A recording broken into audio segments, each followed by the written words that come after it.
پہلا سبق آج کا یہ ہے کہ حضور کی اولاد کا پیار ضروریات دین میں سے ہے، اس کو اختیار کریں، اپنے دلوں میں پیدا کریں، خاص وارفتگی۔ چلے اس طرح کریں 9-10 محرم کا روزہ ہی رکھ لیں کہ میں ان کی یاد میں اس عبادت میں مشغول ہو گیا ہوں، کچھ تو کریں، اور یہ بڑی برکت والا روزہ ہے۔ دوسری بات آپ سے یہ کرنی ہے کہ ہمیں نبی پاک کی اولاد کا پیار سکھایا ہی صحابہ نے، نہیں سمجھ آئی آپ کو بات کی؟ سکھایا ہی، جتنی ان کی فضیلت کی روایتیں ہیں روایت ہی صحابہ نے کی، بتائی ہی صحابہ نے، یہ محبتیں آئی ہی ادھر سے۔ ہمیں حضرت عمر نے تو سکھایا ہے حسنین کا اکرام کیسے کرنا، حضرت ابو ہریرہ نے تو سکھایا ہے، انہوں نے تو ہمیں سکھایا ہے۔ کچھ لوگ بڑا مکروہ دھندا کرتے ہیں، وہ اپنی تقریر چمکانے کے لیے مشاجرات بیان کرتے ہیں۔ میں آج بتاؤں گا حضور کے صحابہ کی شان کیا ہو۔ بھئی آپ کیا بتائیں گے، وہ تو اللہ نے بتا دی ہے قرآن میں، وہ تو احادیث میں آ گئی۔ میں بتاؤں گا اہل بیت کی عظمت کیا ہو، بھئی آپ کو یہ نوکھی چیز بتائیں گے؟ وہ تو سارا کچھ قرآن مجید نے بیان کر دیا، احادیث مبارکہ میں موجود ہے۔ آپ ایک راوی ہیں، آپ روایت کریں، آپ بیان کریں پڑھ کے، آپ انتشار کا باعث نہ بنے، عقیدتوں کے فروغ کا باعث بنے، محبتوں کے فروغ کا باعث بنے۔ یہ سارا کچھ سکھایا ہی صحابہ نے، آپ کے پاس کہاں سے آیا؟ آپ کو کیسے پتا چلا کہ صحابہ حضور کی اولاد کا اکرام کرنا؟ یہ صحابہ نے ہی بیان کیا، صحابہ سے ہی ہمیں ملا ہے، یہ صحابہ کی ہی طرز زندگی سے ہم نے سیکھا ہے۔ توجہ کیجئے گا بات پر۔ کوئی کام پڑ گیا حضرت امام حسن کو حضرت عمر فاروق سے، امیر المومنین تھے جناب عمر، تو آپ تشریف لے گئے ملاقات کے لیے حضرت فاروق اعظم کی خدمت میں۔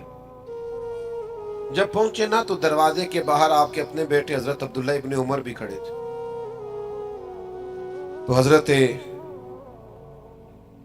امام حسن رضی اللہ تعالیٰ عنہ جناب فاروق اعظم کے صاحبزادے سے کہنے لگے آپ یہاں کیوں کھڑے ہیں؟ تو فرمانے لگے کہ والد صاحب کے پاس کچھ مہمان آئے ہیں، تو کوئی میٹنگ چل رہی ہے، کچھ گورنر حضرات بیٹھے ہیں، تو مجھے انہوں نے کہا تم ذرا باہر کھڑے ہو، کوئی بات کر رہے ہیں وہ، تو میں آ گیا ہوں۔ تو امام حسن فرمانے لگے ٹھیک ہے، میں بھی ظہر کے وقت مسجد میں مل لوں گا، مجھے کوئی کام تھا۔ تو حضرت عبداللہ فرمانے لگے نہیں آپ چلے جائیں، آپ تو حضور کے شہزادے ہیں۔ انہوں نے کہا نہیں وہ مصروف ہیں، انہوں نے کہا بھی، لیکن امام حسن واپس تشریف لے گئے۔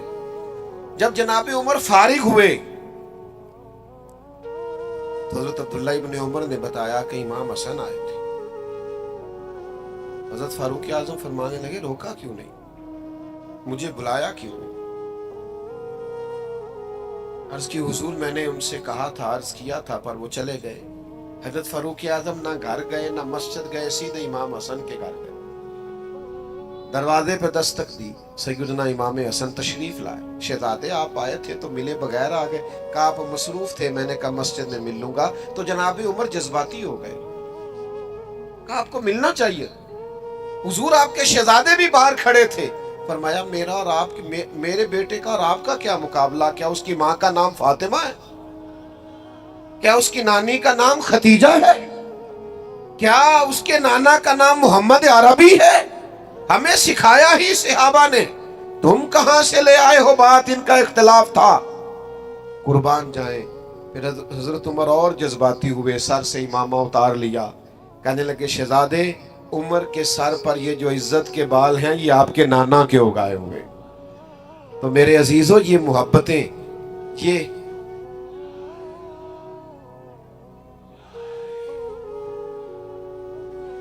صحابہ نے، تو جب تک صحابہ کے دروازے پہ حاضری نہیں دو گے اہل بیت کی محبت کا پتہ کیسے چلے گا؟ ادب کا پتہ کیسے چلے گا؟ ان کی محبتوں کا پتہ کیسے چلے گا؟ علامہ اسماعیل حقی رحمت اللہ علیہ نے ایک بات لکھی، فرماتے ایک دن حضور علیہ السلام تشریف فرما تھے، تو جس کمرے میں حضور جلوہ فراز تھے وہاں جگہ کچھ کم تھی، اور صحابہ بالکل حضور کے مقدس قدموں میں آ کے بیٹھے ہوئے، اور باہر بھی جہاں تک جگہ تھی کونوں میں دیواروں سے لگ لگ کے صحابہ بیٹھے تھے۔ اچانک ایسا ہوا کہ مولا علی شیر خدا تشریف لے آئے. ہر صحابی چاہ رہا تھا میں اٹھ کے مولا کائنات کو جگا دوں، کیونکہ سب جانتے تھے علی کی محبت ایمان ہے، ان کا بغض نفاق ہے. ہر ایک چاہ رہا تھا میں اٹھوں، اپنی جگہ چھوڑوں، گنجائش بناؤں اور شیر خدا کو بٹھا دوں، قربان جائیے. سارے ہی چاہ رہے تھے، پر پتہ ہے سب سے پہلے کون اٹھے؟ جو نبیوں کے بعد سب سے بڑا درجہ رکھتے ہیں. افضل البشر بعد الانبیاء بالتحقیق حضرت ابو بکر صدیق. جناب صدیق اکبر سب سے پہلے اٹھے، اپنی جگہ خالی کی، مولا علی کا بازو تھاما، اپنی جگہ پہ بٹھایا. اب صحابہ کا مجمع ہے، حضور جلوہ فراز ہیں، کوئی تبصرہ کر ہی نہیں سکتا. حضور خود ہی بولے، فرمایا دیکھا تم نے میرے ابو بکر نے کیا کیا؟ دیکھا تم نے یا رسول اللہ؟ دیکھا. حضور فرمانے لگے کوئی عزت والا ہی کسی کی عزت کو پہچانا کرتا، صاحب عزت ہی کسی کو عزت دیتا. عزیزو یہ تو ہمیں ان لوگوں نے سکھایا ہے. اس لیے وہ بعض لوگ ایسے ہیں کہ ان پر اب غصہ نہیں آتا، اب تو ترس آتا ہے کہ یار تم کیا دھندا کر رہے ہو تقریر چمکانے کے لیے. ان لوگوں کے مابین تم اختلاف بیان کرتے ہو جن کے بارے میں قرآن نے کہہ دیا اشداء علی الکفار رحماء بینہم، یہ کافروں پہ سخت ہیں، آپس میں تو بڑے رحم دل ہیں.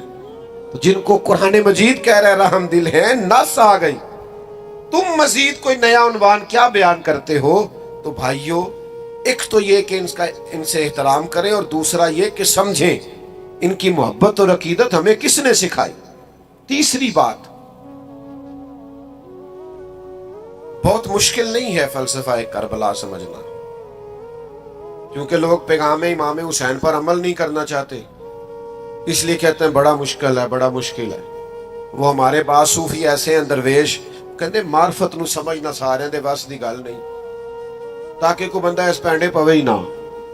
وہ اللہ کے بندے، یہ معرفت کیا ہے؟ سادہ سا اخلاق ہنسنا ہے، باطن کو سنوارنا ہے، اخلاص پیدا کرنا ہے، عاجزی پیدا کرنا، یہی ہے سارا.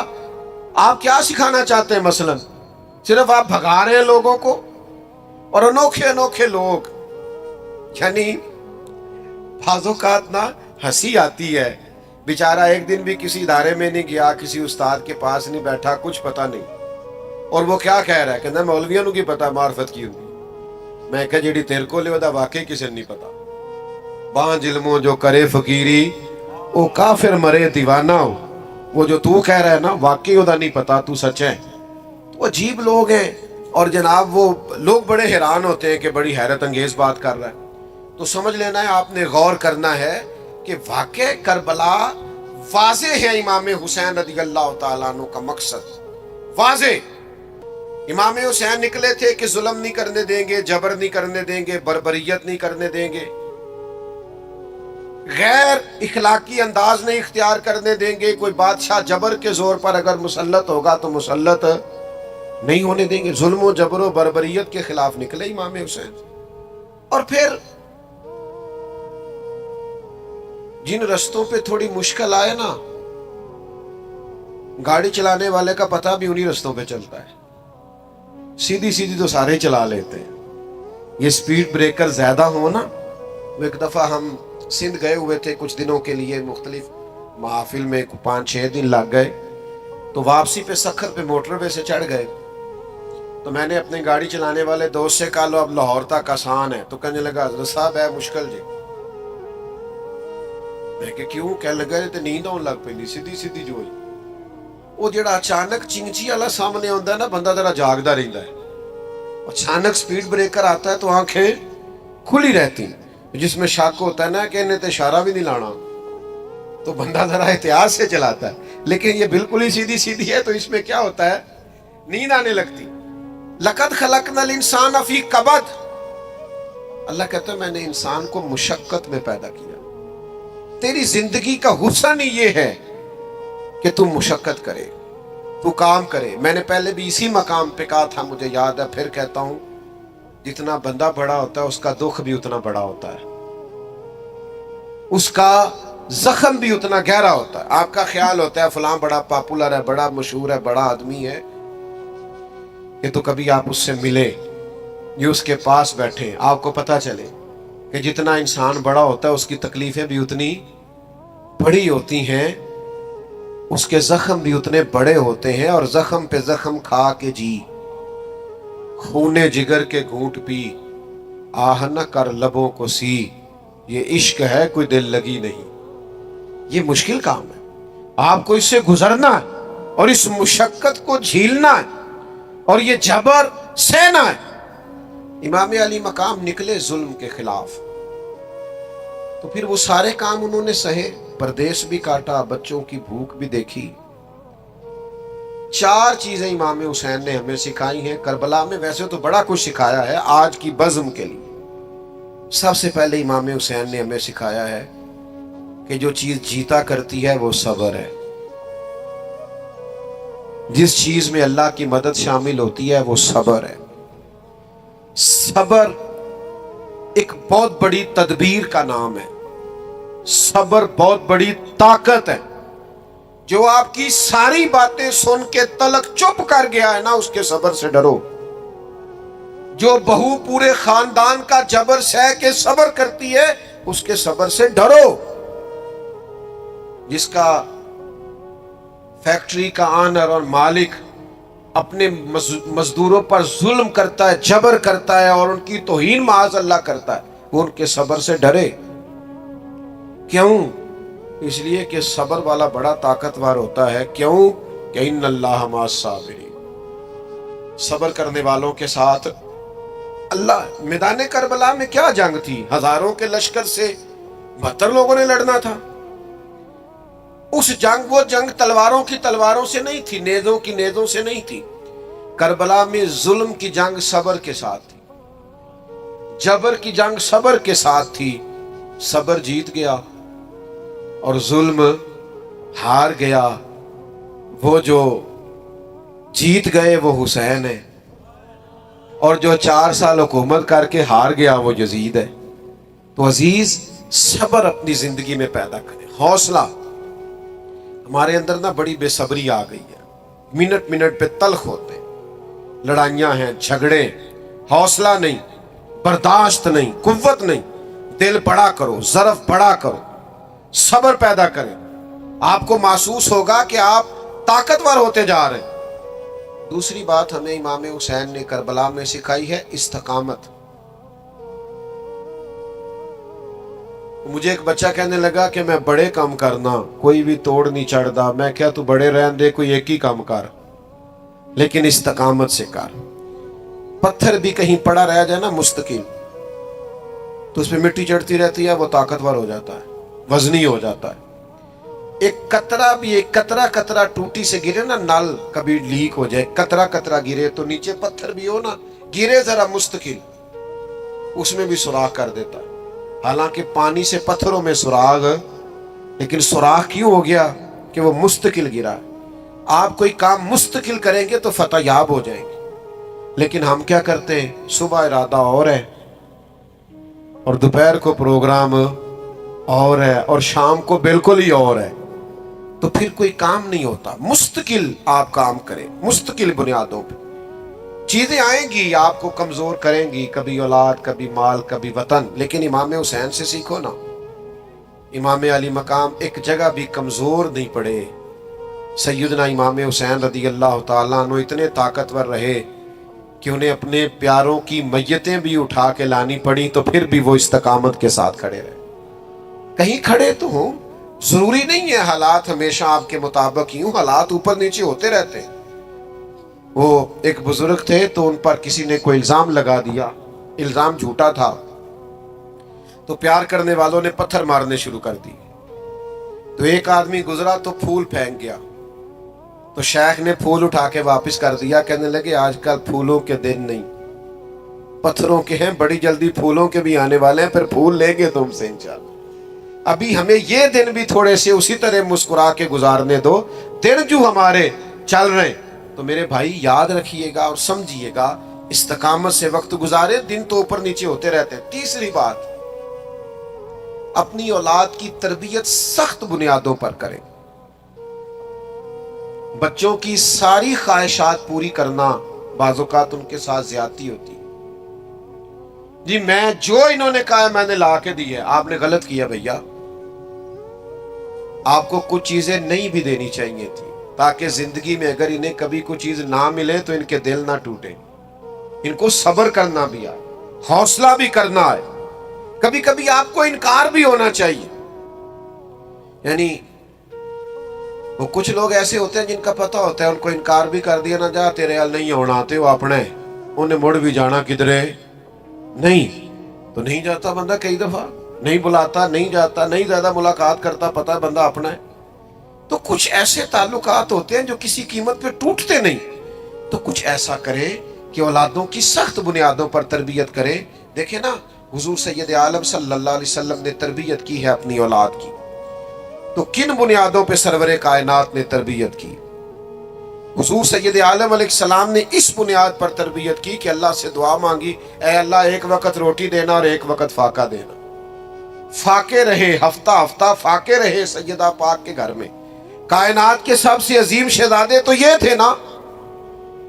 تو یہ فاقے سے رہنا اور مشقت سے رہنا. حضرت علی رضی اللہ تعالیٰ عنہ خود اپنے بچوں کی تربیت کرتے تھے.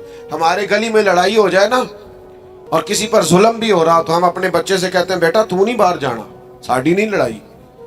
لیکن جب بلوانیوں نے امام حضرت عثمان غنی رضی اللہ تعالیٰ عنہ پہ حملہ کیا تو مولا علی خود تلواریں دے کے دونوں شہزادوں کو دروازے پہ کھڑے کر کے آئے تھے, بیٹا تمہارے خالو کا گھر ہے, کوئی شریر اندر نہیں جانا چاہیے. اپنے بچوں کو تیار کیا مشقت کے لیے, محنت کے لیے, جدوجہد کے لیے. اپنے بچوں کو بہت زیادہ دولت جمع کر کے دینے سے بہتر ہے انہیں محنت کا عادی بناؤ. بہت پیسے دے کے چلے جاؤ, یہ محنت کے عادی نہیں ہوں گے, یہ تو مہینوں میں کھا جائیں گے. اصل کام تو یہ ہے کہ یہ علم والے ہوں, ہنر والے ہوں, سمجھ والے ہوں. یہ امام علی مقام نے کردار ادا کیا. مجھے ایک دفعہ ایک دوست نے پوچھا کہ علماء کہتے ہیں کہ 3 دن پانی نہیں ملا اور کھانا نہیں ملا تو پھر بھی وہ بڑی بہادری سے لڑے, تو ہم روزہ رکھتے ہیں, عصر کے وقت اٹھا نہیں جاتا, وجود ساتھ نہیں دیتا. تو انسانی وجود میں اتنی طاقت نہیں ہوتی کہ 3 دن کھائے پیے بغیر وہ گزارا کرے, تو کیسے ہو گیا؟ تو میں نے کہا آپ کی بات فلسفے کے لحاظ سے درست ہے, لیکن اگر کسی کی ماں نے 7-8 سال کی عمر میں سکھا دیا ہو 3 دن بھوکے پیاسے رہنا تو پھر کیا خیال ہے؟ اگر کسی کی ماں نے یہ سبق دے دیا, امام راضی کو پڑھیے نا, 3 دن روزے رکھے سیدہ فاطمہ نے, مولا علی نے, امام حسن اور حسین نے, لیکن جب بھی افطاری کا وقت آیا دروازے پہ کوئی مانگنے والا آیا سارا اسے دے دیا. 3 دن مسلسل روزہ ہے اور افطار کے لیے کوئی خاص بندوبست نہیں ہے. تو جن کو 7.5-8 سال کی عمر میں عادت تھی نا میرے بھائی 3 دن بھوکا پیاسا رہنے کی, انہیں پھر کربلا میں بھوکا پیاسا رہنا پڑا تو مشکل درپیش ہی کوئی نہیں آئی, ان کو کوئی تکلیف. لیکن جن لوگوں کو عادت ہے کہ مجھے اگر 10 منٹ کے اندر نہ ملا تو میں گھر کی فلانی چیز توڑ دوں گا, تو بھئی وہ لوگ پھر میدانوں میں کھڑے نہیں رہ سکتے. یہ حوصلے ہمت کرنی پڑتی. چوتھی بات جس پر میں اپنی گفتگو کو سمیٹ دوں گا, امام حسین نے ہمیں ایک سبق دیا ہے کہ جیت وقتی نہیں ہوتی, جیت دائمی ہوتی ہے. میدان میں رہنا شرط ہے, جیت کے آنا شرط. جوانوں دیکھ رہے ہو میری طرف, یہ جو لوگ 6 مہینے کسی دینی کام میں لگ جاتے ہیں وہ کہتے ہیں انقلاب کیوں نہیں آیا. مجھے کچھ دوست کہتے ہیں آپ کو سالوں ہو گئے تقریریں کرتے, انقلاب کیوں نہیں آیا. میں کہتے ہیں نہیں نظر آؤں, مینوں تے آیا نظر آؤں ہے. یہ دیکھو نا, یہ بے موسمہ پھل ہے, جوان ہی جوان آئے ہوئے ہیں سارے, یہ انقلاب نہیں. یہ دیکھو کس طرح کھڑے ہیں چاروں جانب.